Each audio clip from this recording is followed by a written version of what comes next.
Una, dos.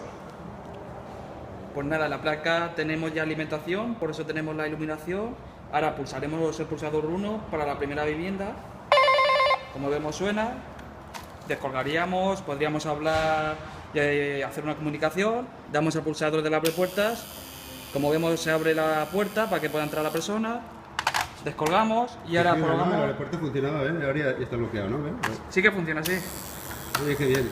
Sí, sí, sí, sí. Somos profesionales. Muy bien. Y ahora el pulsador 2 para la siguiente vivienda.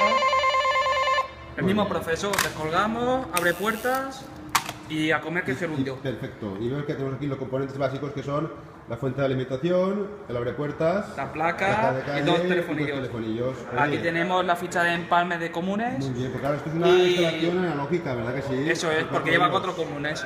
Y los de llamada, que serían 4 más 2. 4 más 2 de llamada. Perfecto. Muy bien, muchas gracias.